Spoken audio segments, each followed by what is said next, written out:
Hello बच्चों, जैसा कि क्लास 12th के मैग्नेटिज्म में हम लोगों ने मूविंग कॉइल गैल्वेनोमीटर कंप्लीट किया था। ठीक है, आज उसके आगे का टॉपिक करना है, लास्ट बचा हुआ बिल्कुल मैग्नेटिज्म का, सेंसिटिविटी और कन्वर्जन। तो आज दोनों चीज़ें ख़त्म करते हैं, सेंसिटिविटी ऑफ गैल्वेनोमीटर और conversion of galvanometer to ammeter और वोल्टमीटर। ठीक है, तो स्टार्ट करते हैं सेंसिटिविटी ऑफ गैल्वेनोमीटर।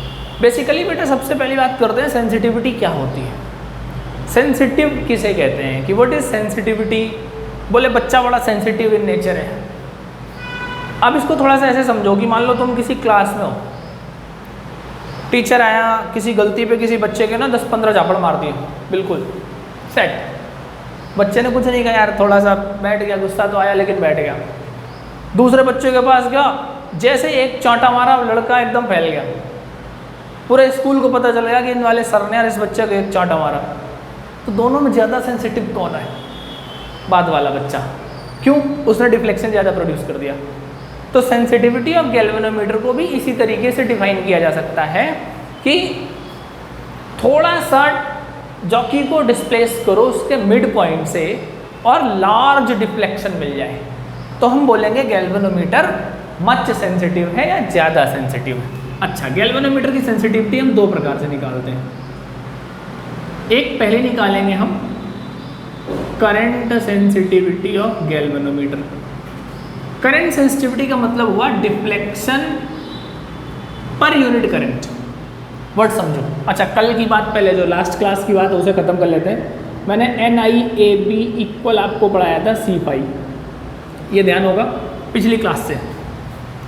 तो करंट सेंसिटिविटी का फार्मूला हमने क्या पढ़ा, फाई अपॉन आई। फाई क्या है? डिफ्लेक्शन, आई क्या है? करंट। तो करंट सेंसिटिविटी का फार्मूला हम पढ़ेंगे deflection per unit current. Word समझ में आ रहा है? डेफिनेशन खत्म। It is defined as the deflection per unit current. Unit of current sensitivity निकाल लो, इसकी यूनिट क्या होगी, ज़्यादा बात नहीं करते। डिफ्लेक्शन मतलब डिवीजन, करंट मतलब एम्पियर, तो ये आ जाएगा डिवीजन पर एम्पियर। करंट सेंसिटिविटी की स्पेसिफिक कोई ये नहीं होता कि रिप्रेजेंट किससे करोगे, CS कह दो, IS कह दो, एक ही बात। फाई अपॉन आई यहाँ से निकालो। तो अगर मैं फाई अपॉन आई निकालता हूँ तो मेरे पास क्या आ जाएगा बेटा, NAB अपॉन C आएगा। ठीक है, लिख दिया इसकी जगह। तो फाई अपॉन आई की जगह मैं लिख देता हूँ NAB अपॉन C। ये हमें करंट सेंसिटिविटी मिल गई। करंट सेंसिटिविटी मिल गई NAB अपॉन C। अब इसकी बात करता हूँ, मान लो मेरे से क्वेश्चन में आता है कि जो कॉज बताओ जिससे हम करंट सेंसिटिविटी को इंक्रीज कर सकते हैं। तो करंट सेंसिटिविटी को किस किस से इंक्रीज कर सकते हो? सबसे पहले नंबर ऑफ टर्न्स बढ़ा दो, करंट सेंसिटिविटी बढ़ जाएगी। एरिया ऑफ कॉइल बढ़ा दो, करंट सेंसिटिविटी बढ़ जाएगी। मैग्नेटिक फील्ड बढ़ा दो, करंट सेंसिटिविटी बढ़ जाएगी। टॉर्जन कांस्टेंट घटा दो, करंट सेंसिटिविटी बढ़ जाएगी। तो इन चार प्रकार से हम करंट सेंसिटिविटी को बढ़ा सकते हैं। ये है बेटा करंट सेंसिटिविटी ऑफ गैल्वेनोमीटर। ठीक है, तो करंट सेंसिटिविटी की डेफिनेशन आपने क्या पढ़ी, डिफ्लेक्शन पर यूनिट वोल्टेज। अच्छा लगा, मजा आया। ठीक है, दूसरी सेंसिटिविटी होती है वोल्टेज सेंसिटिविटी। वोल्टेज सेंसिटिविटी का मतलब क्या हुआ, डिफ्लेक्शन पर यूनिट वोल्ट। जो गैल्वेनोमीटर डिफ्लेक्शन देगा और आपने कितना वोल्टेज दिया, दोनों को रेशियो में लगा दो। अब अगर रेशियो में लगा दो तो बेटा V को क्या करो, 1 वोल्ट। V अगर 1 वोल्ट हो जाता है तो फाई इक्वल किसके आ जाता है, वोल्टेज सेंसिटिविटी के। तो इसकी यूनिट क्या बननी चाहिए, अगर मैं यूनिट, तो डिफ्लेक्शन का मतलब डिवीजन, इसका मतलब वोल्ट। क्या बन गए, डिवीजन पर वोल्ट। अच्छा, वोल्टेज सेंसिटिविटी का आपने फॉर्मूला फाई अपॉन V पढ़ा। V की जगह मैंने कहा बेटा थोड़ी देर के लिए IR लिख दो। क्या लिख दो, IR। अब फाई अपॉन आई क्या है, करंट सेंसिटिविटी। तो एक तो फार्मूला तुमको ये मिल गया कि फाई अपॉन VS इक्वल हो जाएगा करंट सेंसिटिविटी अपॉन रेजिस्टेंस। एक बेसिक फार्मूला मिल गया। अगर current sensitivity voltage sensitivity given है तो V equal I upon R लगा दो। वहाँ पे होता था V equal IR, Ohm's law. तो ओम्स लॉ मत समझना, ये VS equal IS upon R होगा। ठीक है, VS इक्वल मेरे पास क्या आ जाता है, फाई अपॉन आई की जगह मैं लिख देता हूँ NAB upon C into R। तो वोल्टेज सेंसिटिविटी मुझे क्या मिल गई, NAB अपॉन CR। कॉन्सेप्ट समझ में आ रहा है?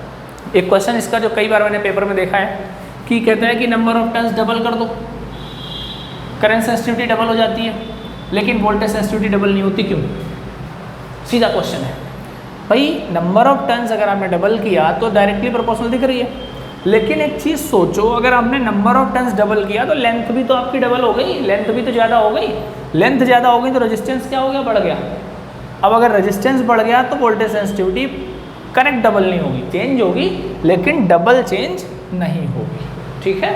तो अगर करंट नंबर ऑफ टर्न्स को बढ़ाते हो करंट सेंसिटिविटी बढ़ती है, उतना वोल्टेज सेंसिटिविटी नहीं बढ़ती। अब आप समझ गए क्यों नहीं बढ़ती। तो सेंसिटिविटी ऑफ गैल्वेनोमीटर आपको प्रॉपर समझ में आ गया, करंट सेंसिटिविटी आपको समझ में आ गई, वोल्टेज सेंसिटिविटी समझ में आ गई। यहाँ से क्वेश्चंस फंसते हैं, तो इन चीज़ों को ध्यान रखना कि N क्या है, A क्या है, B क्या है, C क्या है, ये कॉन्सेप्ट आपने पढ़े हुए हैं, ठीक है। सेंसिटिविटी के बाद अब हम लोग सीधा आते हैं कन्वर्जन ऑफ गैल्वेनोमीटर में। तो इसके बाद हम लोग बात करते हैं कन्वर्जन ऑफ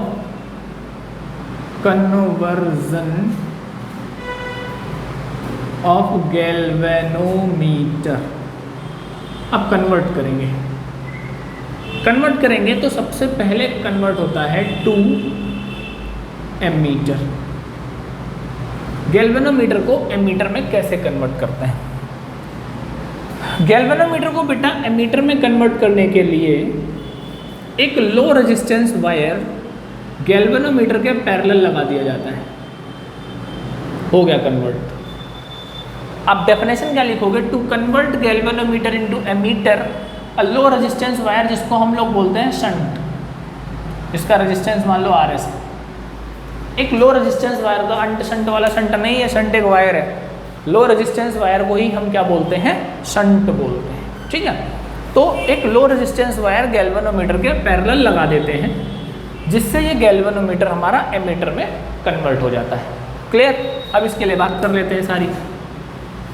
ये मान लो हमने गैल्वेनोमीटर को एमीटर में कन्वर्ट किया, I करंट आ रही थी, तो यहाँ तक तो I पहुँची, इधर कितनी गई IG, यहाँ कितनी चली गई IS। शंट के पास कितनी करंट चली गई IS, गैल्वेनोमीटर के पास कितनी चली गई IG।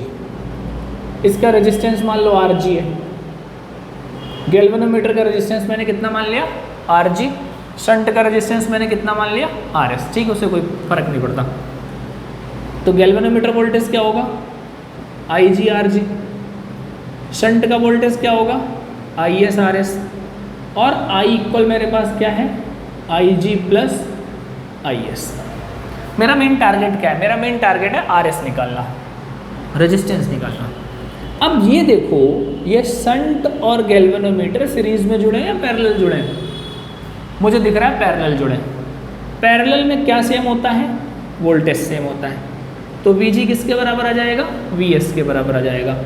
तो IG RG इक्वल क्या हो जाएगा? IS इंटू RS, ठीक है। IG अपनी जगह, RG अपनी जगह, IS की जगह मैं क्या लिख सकता हूँ? I minus IG। तो इसकी जगह मैंने लिख दिया I minus IG into RS। तो RS मुझे क्या मिल जाएगा? IG upon I minus IG into RG। इस फॉर्मूले का यूज़ करके हम शंट रेजिस्टेंस निकालेंगे। उतना रेजिस्टेंस गैल्वेनोमीटर के पैरेलल लगाओगे जिससे वो गैल्वेनोमीटर एमीटर में कन्वर्ट हो जाएगा। तो गैल्वेनोमीटर को एमीटर में कन्वर्ट करने के लिए आप क्या करते हो बेटा? एक लो रेजिस्टेंस वायर किस में लगाते हो? गैल्वेनोमीटर के पैरेलल कनेक्ट करते हो। उस रेजिस्टेंस की वैल्यू कितनी आती है? RS equal IG upon I minus IG into RG। एक तो कन्वर्जन ये होता है। दूसरा कन्वर्जन होता है टू वोल्ट मीटर। गैल्वेनोमीटर को वोल्ट मीटर में कन्वर्ट करते हो। अगर किसी गैल्वेनोमीटर को वोल्ट मीटर में कन्वर्ट करना है तो उसके साथ एक हाई रेजिस्टेंस वायर सीरीज में लगा दो, वोल्ट में कन्वर्ट हो जाएगा। देखो, लो रेजिस्टेंस वायर पैरेलल लगाओगे तो एमीटर में कन्वर्ट होगा, हाई रेजिस्टेंस वायर सीरीज में लगाओगे तो वोल्ट मीटर में कन्वर्ट होगा, ठीक है।